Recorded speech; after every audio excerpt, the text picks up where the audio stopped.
KREM 2 News at Noon begins now. Right now at KREM 2 News at Noon, after getting hit with some morning snowfall, some areas seeing a transition to rain, others sticking with the snow for today. We'll have the latest on Doppler radar. And of course, this is just the beginning. More snow will come throughout the season. So coming up new at noon, we're hearing from Spokane County about its plans to keep those roads clear.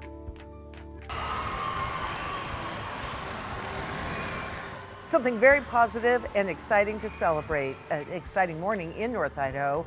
KREM 2 News was there for the big surprise as a Coeur d'Alene teacher named one of the best in the country. Hi everyone and welcome to KREM 2 News at Noon. I'm Laura Papetti. It is good to see you this afternoon and we want to get right to it. To meteorologist Thomas Patrick. Of course, Thomas, everyone talking.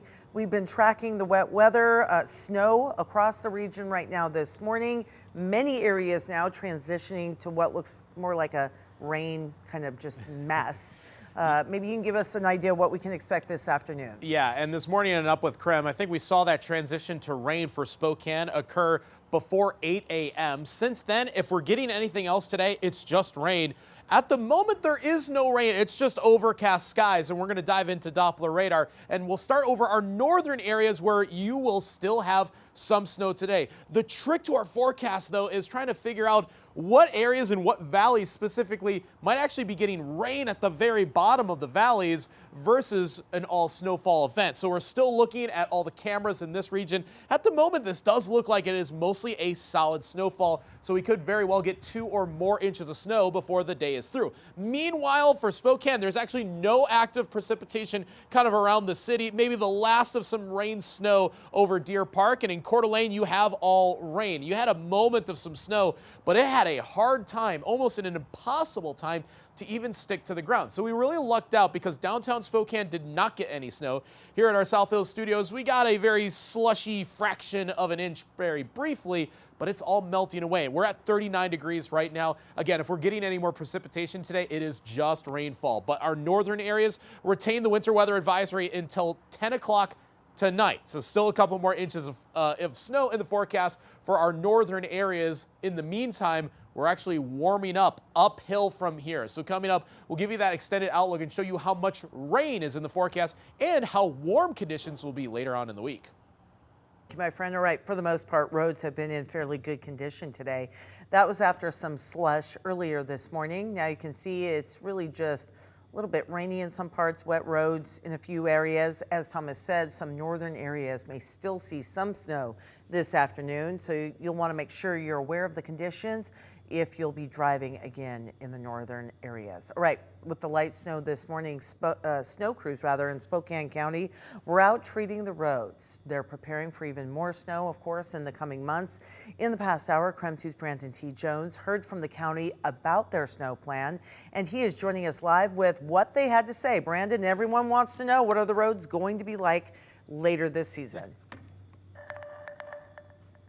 Yes, ma'am. Well, Laura, check this out. We're at Road District 1 here. This is kind of a behind-the-scenes look. Of course, as you mentioned, crews were out last night, early this morning, assessing the roads, but we've got snow plows in here. We've got some graders and got a chance to speak with some officials in Spokane County as they're making those preparations and providing some of those details about their snow preparation plan for this winter. We learned a few different things. They're responsible for more than 5,000 miles of road. Again, crews were out last night checking the conditions, and they actually have a snow removal budget of $4.5 million here in Spokane County. So some of what you'll see out there on the roads are some of these equipment. I got a few notes. 38 snow plows and sanding trucks, 34 graders, 4 de-icing trucks, and during a major snow event, crews will first clear emergency routes and primary roads, arterials, things of that nature. But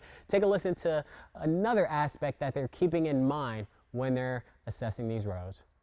If there is another snow event, when we get those back-to-back snow dumpings and major storms, we will go back. If there has been accumulation, we will go back to those main arterials and begin again. So that's kind of just a sneak peek of what we learned here today. You got to make sure you tune in later today. KREM 2 Shannon Mowdy will have a full and larger story on this particular angle, and we'll be sure to watch. But for now, reporting live here in Spokane County, Brandon T. Jones, KREM 2 News. All right, Brandon, thank you very much. And let's check the latest power outages. Here's some good news to share with you. Right now, Vista reporting only a few small scattered outages. That's certainly an improvement from earlier today when more than 2,000 people were without power at one point. And this storm did far more damage in western Washington, where more than 500,000 people lost power during some really powerful winds. The storm was one of the strongest to hit Washington in decades. The winds toppled trees and snapped power lines. Power companies have warned that it will take days to get everyone back online. Many homes were also damaged or destroyed by the wind and trees. At least 2 people died during the storm. Drew Andre reports on one of those deaths that happened in Bellevue.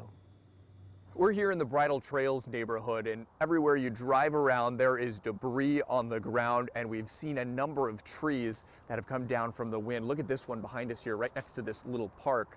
So you can see the root of the tree there and just that soft soil, and it's a pretty big tree that you have that just is draped over this street, which has blocked this street. But it's not the only one. Right across the street here, an even bigger tree. I mean, look how tall this root is, and it took out the mailbox right here. This is someone's front yard that you're looking at here. Now, this isn't the only example, though. Of course, there was a tragic situation also in Bridal Trails in this neighborhood. Last night around 7 o'clock, Bellevue Fire reported that there was a large tree that went down right onto that home and a woman was killed. Bellevue Fire says that at the time she was in the shower. Her husband then called 911. He was rescued out of there, but again, one person did die there. And back out here, you can see just another example of a tree down in the street here as people this morning had to deal with this as they woke up, and of course lots of areas without power too. Reporting in Bellevue, Drew Andre, King 5 News. And that is just one instance of the devastation that was noted across western Washington from this storm. It's known as a bomb cyclone, and I described it yesterday as meteorological perfection. The intensity of this storm was no joke. In fact, this was likely the strongest windstorm in the Seattle area in the last 18 years. We saw wind gusts of 60 miles per hour around Seattle, and one of the buoys that is directly underneath that low pressure center recorded a wind gust of 100 miles per hour, basically directly underneath the low pressure center. What makes this a bomb cyclone? The definition of it is the minimum pressure, the low pressure, drops by 24 millibars in less than 24 hours. This storm dropped 66 millibars, almost 3 times above what the definition of a bomb cyclone is. So that rapid intensification gives it a quite venomous sting in terms of the wind speeds. All of that, though, contained on the west side here in the inland northwest. We were spared from the worst of the winds, but some wind gusts were noted up to about 40 miles per hour around Whitman County from this storm, which is 500 to 600 miles away from Spokane. And still ahead right here on KREM 2 News at noon, the North Idaho teacher takes home the Oscar of teaching. We'll show you the big surprise and tell you why Mr. Ross has been recognized as one of the best in the country.